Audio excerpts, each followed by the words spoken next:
Hi, Michael. Thanks for coming in today. Let me introduce myself properly. I'm Sarah Chen, the engineering lead for our front-end team. It's great to meet you, Sarah.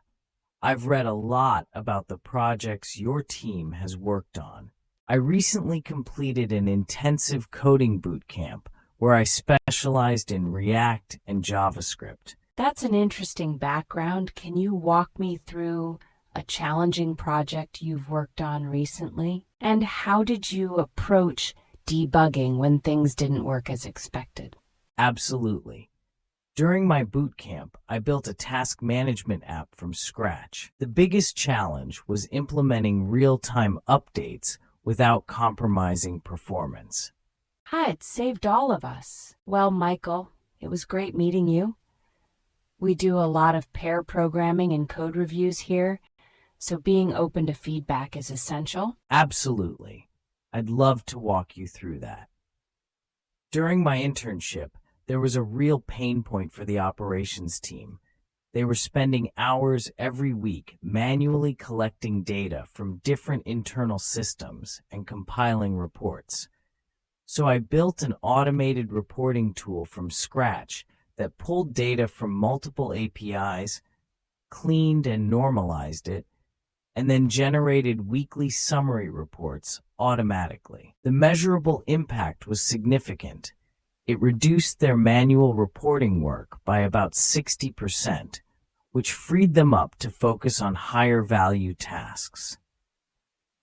I used Python with the Pandas library for all the data processing, and Flask to build a lightweight internal dashboard where the team could view and filter the reports. It was genuinely one of the most satisfying projects I've worked on. Wow, a 60% reduction in manual work?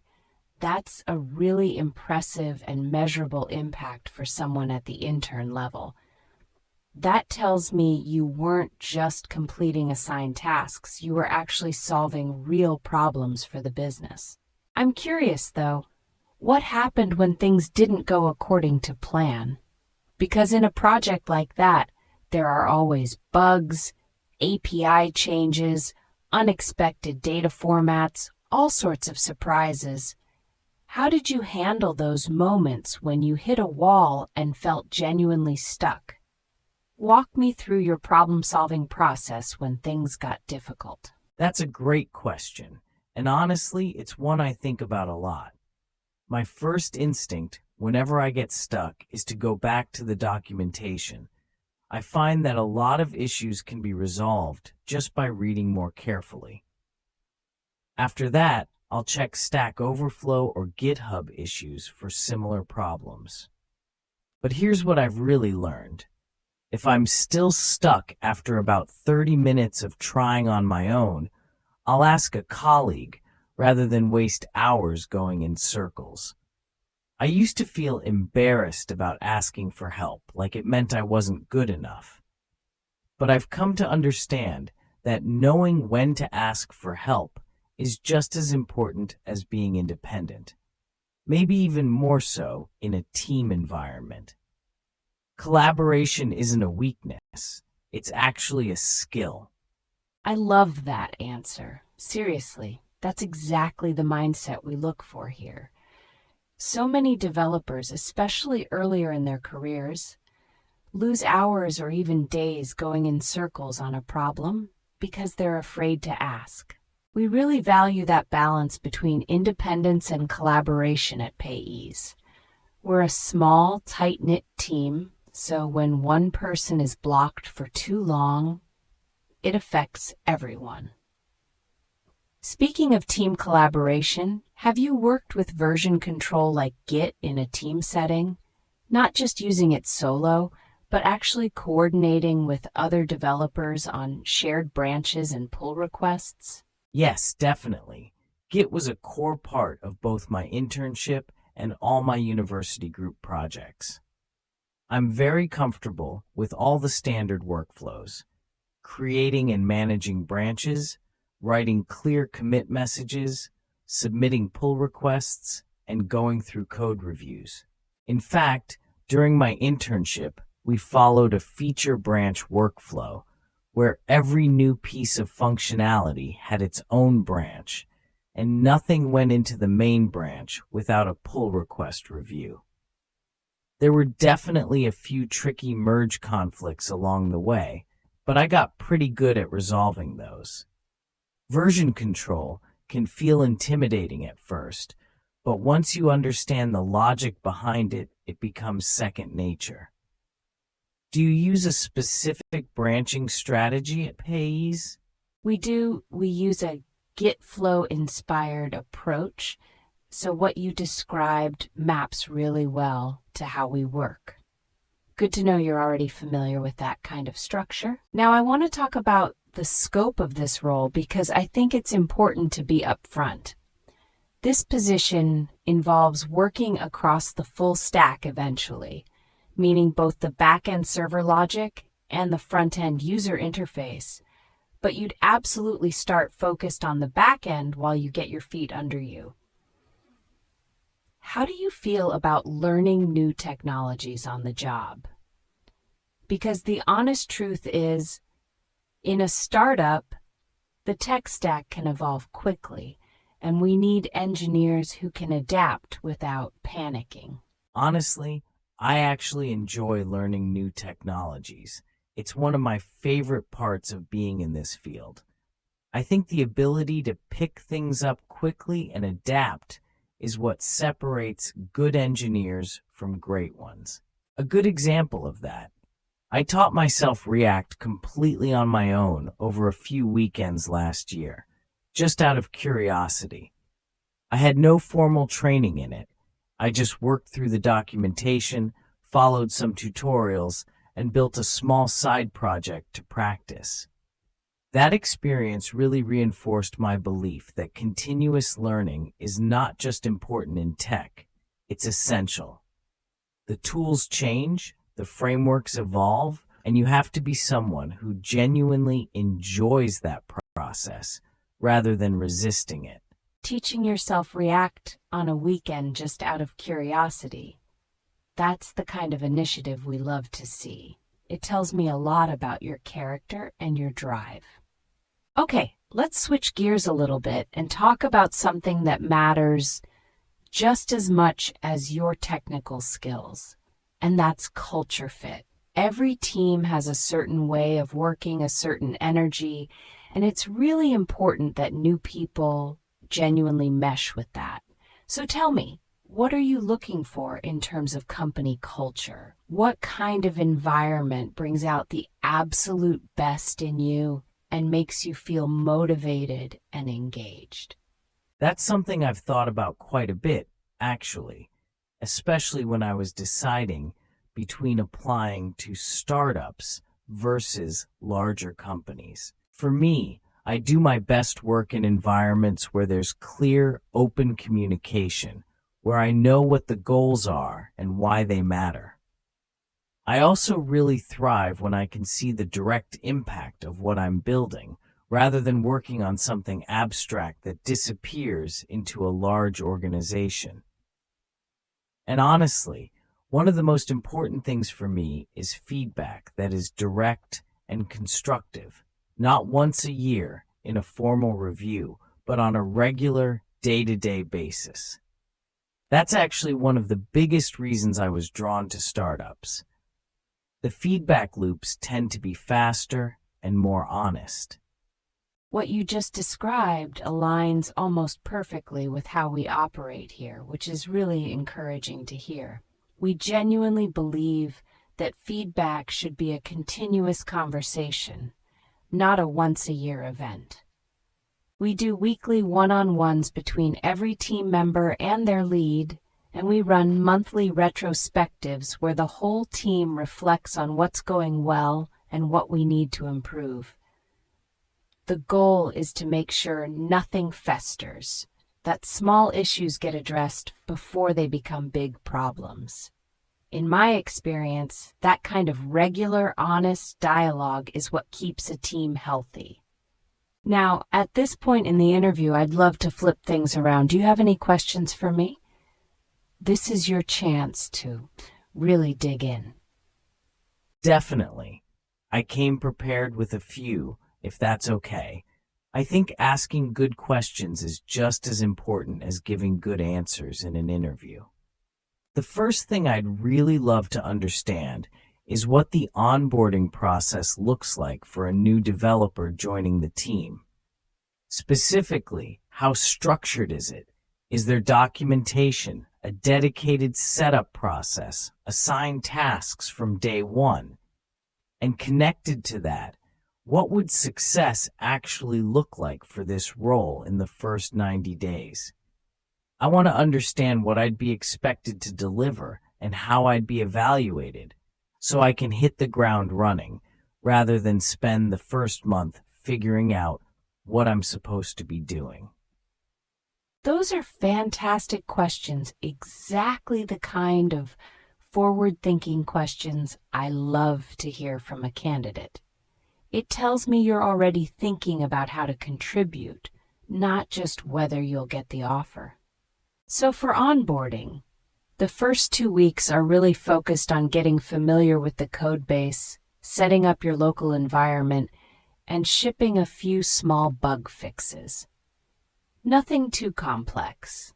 The goal is just to get comfortable and start understanding how everything fits together. By month 3, we'd expect you to be independently picking up tickets from the backlog and contributing to feature development with minimal hand-holding. We also pair every new developer with a senior engineer as a dedicated mentor for the first month, which really helps accelerate that learning curve. That sounds incredibly well thought out. The fact that you have a structured onboarding process with a mentorship component is really reassuring, especially for someone stepping into their first full-time developer role. I have one more question, if you don't mind. I'd love to get a clearer picture of the team I'd be joining. What does the engineering team look like right now in terms of size and experience level? And who would I be working most closely with on a day-to-day basis? Understanding the team dynamics is really important to me when I'm evaluating an opportunity, so I want to make sure I have a realistic picture of what the working relationships would look like. Totally fair question. Team dynamics are so important, and I'd want to know the same thing if I were in your shoes. Right now, our engineering team is 4 people total. 2 senior developers who have been with us since the early days, 1 mid-level engineer who joined about 8 months ago, and then this role, which would be the newest addition. Beyond engineering, there's a product manager named Priya, who is incredibly sharp and keeps us aligned with the business goals, and a UX designer, Tom, who is fantastic to collaborate with. It's a genuinely tight-knit group. Everyone knows each other well, and there's a lot of trust. You'd report directly to our lead engineer, David, who I cannot say enough good things about as a mentor. He's patient, thorough, and really invests in the people he works with. That's really helpful to hear, and honestly, it paints a picture that I find really exciting. A small, tight-knit team where everyone knows each other and there's genuine trust. That's exactly the kind of environment I was hoping for. I also really appreciate you being so open and detailed in your answers. It makes me feel like this is a place where transparency is a real value, not just something that gets written on a wall. I want to be straightforward with you, Sarah. I'm genuinely excited about this opportunity. The mission matters to me, the team sounds wonderful, and the work itself is exactly the kind of challenge I want to grow through. I'd love to be part of what you're building here. Marcus, I really appreciate you saying that, and I can tell it's genuine, which makes a big difference. We're not just looking for someone who can write good code. We're looking for someone who cares about the mission and wants to grow with us. Based on our conversation today, I'm very encouraged. You've demonstrated strong technical foundations, a healthy problem-solving mindset, and great self-awareness about how you work best. We're definitely going to be in touch very soon. We aim to get back to all candidates by the end of the week. The next steps in our process would be a short technical assessment, which I want to emphasize is nothing too intense. Just a couple of take-home coding challenges that should take about 2 to 3 hours. Does that work for you? Absolutely, that works perfectly for me. I actually welcome the technical assessment.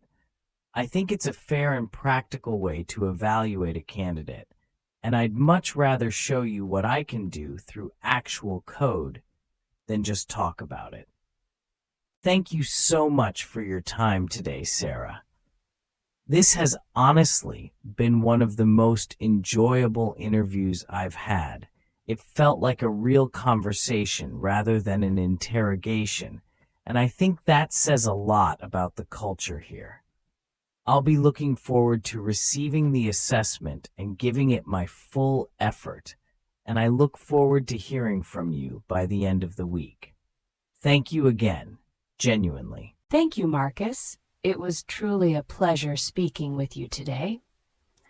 I'll send over the technical assessment details via email within the next hour or so, and you'll have a few days to complete it at your own pace. I'll walk you out. And hey, don't stress too much about the assessment. Just approach it the same way you described approaching your internship project, methodically, with an eye for real-world impact. That's all we're looking for. You've got this. Thanks again for coming in. That's really reassuring to hear. Thank you for that. Walking out of here, I feel genuinely energized. Before I go, I just want to say that the way you've described PayEase, the culture, the team, the mission, it all feels very authentic. It matches exactly what I read about the company before coming in today. And that consistency really means something to me. It tells me that the values aren't just marketing, they're lived out every day. I'll keep an eye out for your email and look forward to the next stage. Take care. Sarah. Take care, Marcus. Looking forward to seeing your assessment. Moments like this remind me why I love building this team. Finding someone who is technically solid and also clearly excited about the mission is not as common as you'd think. A lot of candidates can check the technical boxes, but that kind of genuine enthusiasm for what we're doing, that's rare. Our hiring process always comes back to one simple question. Would I want to work alongside this person every day? And after today, the answer feels pretty clear. I'm optimistic about where this goes. Let me take a moment to reflect on the key vocabulary and phrases we just heard, because this conversation is full of incredibly useful language for anyone preparing for a job interview in English. First, notice how Sarah asked Marcus, what drew you to PayEase? The phrase, draw someone to something, means to attract someone toward a place, idea, or opportunity. It's a very common and natural-sounding question in interviews. Marcus responded by saying he was drawn to the company because of its mission, which is the perfect way to use this phrase in your own answer. Another phrase you'll hear a lot in professional English, especially in tech and business settings, is walk me through something. When Sarah said, "Can you walk me through a project?" she was asking Marcus to explain it step by step, in detail, from beginning to end. It's a very natural and polite way to ask for an explanation. You can use this phrase in many situations. Can you walk me through your decision-making process? Or, can you walk me through how this feature works? Practice using it. It will make your English sound much more fluent and professional. Now let's talk about how Marcus described his work experience. He used what's sometimes called the STAR method, situation, task, action, result, to give a clear, structured, and compelling answer. He described the situation, which was that the operations team was spending too many hours on manual reports. He explained the task he took on, the actions he took using Python and Flask, and then, most powerfully, he gave a concrete result, a 60% reduction in manual work. That kind of measurable impact is what interviewers remember. Always try to quantify your achievements when you can. Numbers are convincing. One phrase that really stood out in this conversation was when Marcus said he didn't want to waste hours going in circles. To go in circles means to keep trying without making any real progress, like you're stuck in a loop and not moving forward. It's a really vivid idiom, and it comes up naturally in conversations about problem solving and productivity. For example, you might say, "I spent the whole afternoon going in circles trying to fix this bug before I finally asked for help." Or in a meeting, "We've been going in circles on this decision for weeks. We need to just make a call." It's a very natural and expressive phrase. Let's also look at the word onboarding, which Marcus asked about when he said, "What does the onboarding process look like?" Onboarding refers to the process of officially integrating a new employee into a company. It includes setting up their tools and accounts, introducing them to the team, explaining the culture and processes, and helping them get up to speed on their responsibilities. It's an extremely common word in modern business English, especially in tech and startup environments. You might also hear phrases like onboarding plan, onboarding checklist, or the onboarding experience. It's a word worth knowing well if you're working in or applying to any kind of professional environment. Another great piece of vocabulary from this conversation is tight-knit. When Sarah described her team as a tight-knit group, she meant that the team members are very closely connected. They know each other well, trust each other, and work together effectively. You can use tight-knit to describe families, communities, teams, or any group of people who are closely bonded. For example, it's a tight-knit community where everyone looks out for each other. Or in a work context, working in a tight-knit team means you have to communicate really openly. It has a very warm, positive connotation. It suggests loyalty, support, and closeness. Now let's talk about asking questions during a job interview. Many candidates forget that the interview is a two-way conversation. You're not just being evaluated, you're also evaluating whether this company and role are right for you. Asking smart, thoughtful questions at the end of an interview is crucial. Marcus asked two excellent questions. What does the onboarding process look like? And what would success look like for this role in the first 90 days? Both of these questions show that he's already thinking like an employee, not just a candidate. They show initiative, curiosity, and forward thinking, all qualities that hiring managers love to see. Let's also pay attention to the phrase picking up tickets, which Sarah used when she said she'd expect Marcus to be independently picking up tickets by month 3. In startup and tech culture, tickets refer to tasks or issues assigned in a project management system. Tools like Jira, Trello, or GitHub Issues. When you pick up a ticket, you're volunteering to take ownership of a task from the shared team backlog.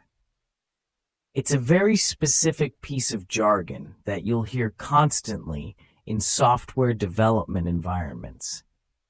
If you're preparing for a job in tech, Understanding this kind of vocabulary will help you sound like you already belong there. Something else worth noticing in this conversation is the tone, the way both speakers balance being professional with being warm and natural. Sarah doesn't speak in stiff, formal language. She says things like, "Let's dive right in. That's exactly the mindset we want here, and you've got this." This kind of semi-casual, enthusiastic language is very typical of startup culture. It reflects an environment that values personality, authenticity, and human connection alongside technical competence. If you're interviewing at a startup or a modern tech company, you don't have to sound like you're reading from a formal script. Being genuine and conversational is actually an advantage. Let's also highlight the phrase, "be in touch," which Sarah used near the end when she said, "We'll be in touch by the end of the week." This is a very common expression in professional English that simply means we will contact you later. You'll hear it at the end of meetings, interviews, and business conversations. Related phrases include, "I'll reach out to you," "I'll follow up," and "I'll get back to you." These are all polite ways of promising future communication without committing to an exact time. It's important to know these phrases so you understand what's being promised, and so you can use them naturally yourself in your own professional conversations. Now let's practice some of the most useful phrases from this conversation. If someone asks you, "Tell me about yourself," in an interview, a great structure is: start with your education, mention a key experience, and then connect your background to the specific company or role. For example, you might say, "I recently graduated from university with a degree in computer science. During my studies, I completed an internship where I worked mainly with Python and REST APIs. I'm drawn to this company because I'm passionate about making technology more accessible." That structure, education, experience, personal connection, is clear, concise, and memorable. Practice it until it feels natural. When you're describing a past project or work experience in an interview, try to always include three things: what you did, how you did it, and what the result was. Using numbers whenever possible makes your answer much more powerful. Instead of saying, "I improved the reporting process," say, "I built a tool that reduced manual reporting work by 60%. Instead of, "I helped the team work better," say, "I set up a Git branching workflow that reduced merge conflicts by half." Numbers are concrete, credible, and memorable.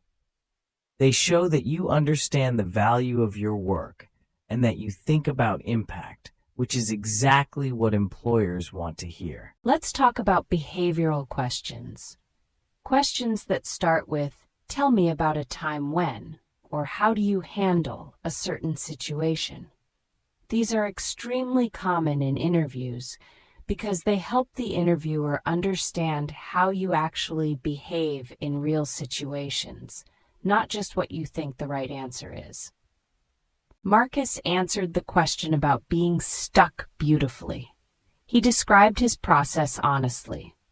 First, check documentation, then search online, then ask a colleague after 30 minutes. He also reflected on what he'd learned, that asking for help is a strength, not a weakness. That kind of self-awareness and honesty is very compelling in an interview setting. Always back up your answers with real examples. Another key communication skill we saw in this conversation is active listening. Notice how Sarah responded to Marcus's answers. She didn't just move on to the next question. She acknowledged what he said. "I love that answer. That's impressive for an intern. That aligns perfectly with how we operate." Active listening means showing the other person that you've heard them and that their words have landed.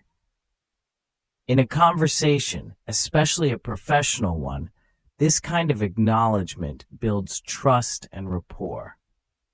It also encourages the other person to open up more and share more openly. Whether you're the interviewer or the candidate, active listening is one of the most important conversational skills you can develop. Let's also look at how Marcus demonstrated a growth mindset throughout this conversation. When Sarah asked about learning new technologies, he didn't just say, "Yes, I can do that." He gave a concrete example, teaching himself React on weekends, and he articulated a belief that continuous learning is essential in tech. A growth mindset means believing that your abilities can be developed through dedication and hard work. In the technology industry especially, this mindset is incredibly valued because the field changes so fast. Employers want to hire people who see challenges as opportunities to learn, not as threats to avoid. Showing that you have this mindset and backing it up with real examples can be a major differentiator in any interview. Now let's do a quick vocabulary review of the key words and phrases from this conversation. First, draw someone to something. This means to attract someone toward a place, job, or idea. Walk me through, to explain something step by step. Real-world context, a practical, applied situation rather than just theory or school. Measurable impact means a result that can be quantified or clearly observed, like a percentage or a specific number. Go in circles means to waste time without making real progress. And version control refers to a system for tracking and managing changes to code. Git is the most widely used version control tool in the world today. Continuing our vocabulary review, full stack refers to software development that covers both the front end, the visual user interface that people interact with, and the back end, which is the server-side logic and database work happening behind the scenes. Continuous learning is the ongoing process of developing new skills and knowledge throughout your career. Culture fit describes how well a person's values and working style match a company's environment. It's not about personality alone, but about whether you'll thrive in a specific way of working. Direct and constructive describes feedback that is honest, clear, and helpful. Not vague, not harsh, just honest and useful. And for our final vocabulary group, onboarding is the process of integrating a new employee into a company, giving them the tools, knowledge, and relationships they need to succeed in their new role. Picking up tickets is startup and tech jargon for taking on assigned tasks from a project management board. Tight-knit describes a group that is closely connected, loyal, and works well together. Be in touch means to contact someone at a later time. It's a common, polite phrase used at the end of meetings and interviews. And next steps refers to the actions that will happen after the current conversation or situation ends. All of these phrases will serve you well in professional English contexts. Before we wrap up, let's do a quick speaking practice exercise together. Imagine you are the candidate in this interview. How would you answer this question? Tell me about yourself and what drew you to this company. Try to structure your answer using the three-part framework we discussed. Start with your education, describe a key work experience, and then connect your personal values or interests to the company's mission. Pause the video now and practice saying your answer out loud. Speaking practice, even alone, is one of the most effective ways to improve your fluency and confidence in English. Go ahead, try it. Great job practicing. Now let's try a second speaking exercise. Imagine you've been working on a project at school or at a job, any project at all. How would you describe it using the STAR method? Remember, describe the situation, the task you took on, the actions you took, and the result, especially any numbers or measurable outcomes you can share. Practice this out loud with a project from your own experience. The goal is not to have a perfect script, but to get comfortable talking about your own work in English in a clear, structured, and confident way. Try it now. Wonderful work. Let's do one more practice exercise. This one is about asking questions at the end of an interview. One of the most common mistakes candidates make is saying, "No, I don't have any questions," when the interviewer asks. This misses a huge opportunity. Practice asking these 3 questions out loud in a natural, conversational tone.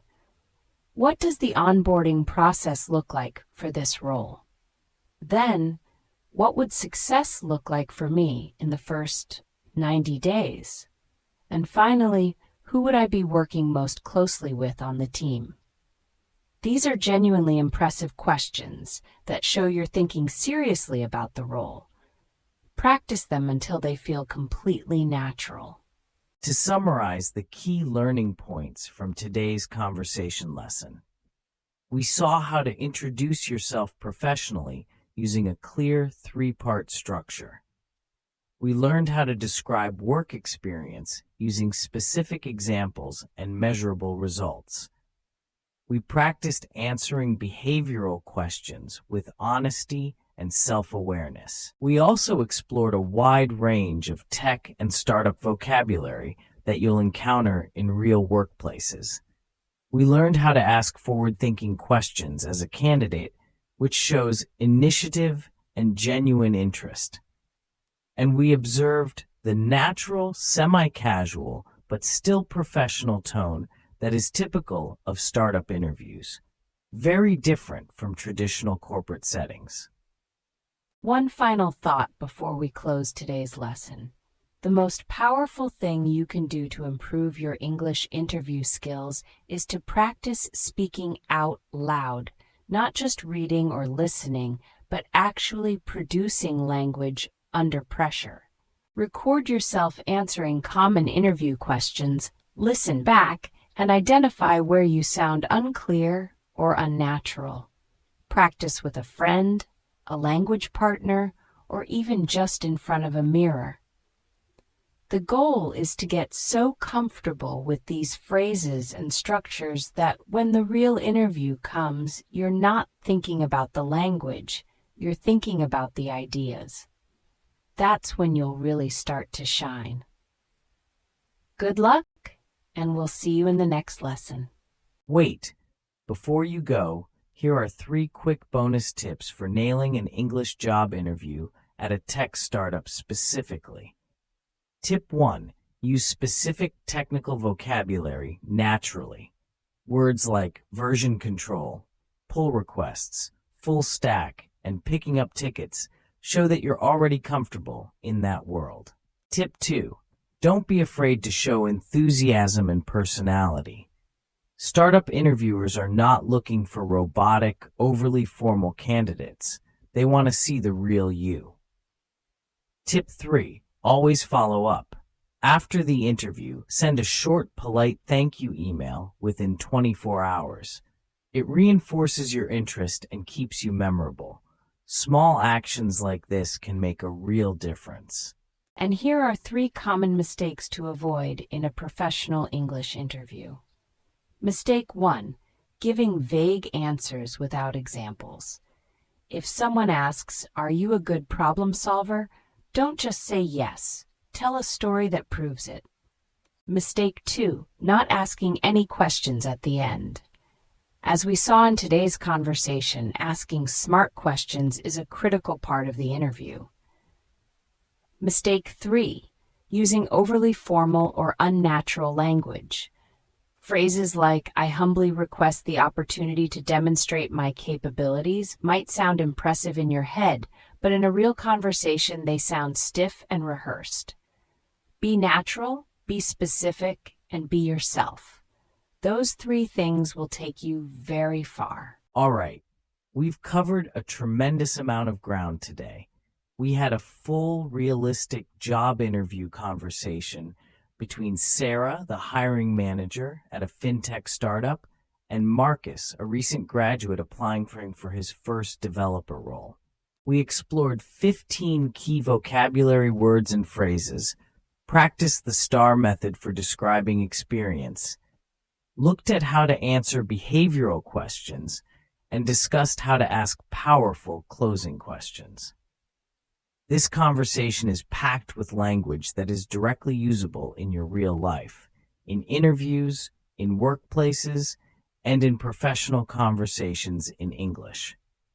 Watch it again, pause when you need to, and practice out loud every chance you get. Thank you so much for watching today's English conversation lesson. If you found this helpful, and we really hope you did, please like this video and subscribe to our channel so you never miss a new lesson. We publish new English conversation videos every week covering real-life situations like this one. In the comments below, we'd love to hear from you. What was the most useful phrase or piece of vocabulary you learned today? Writing it down in the comments is actually a great way to reinforce your learning. And if you have a topic you'd like us to cover in a future lesson, let us know. See you in the next video. Keep practicing and keep growing.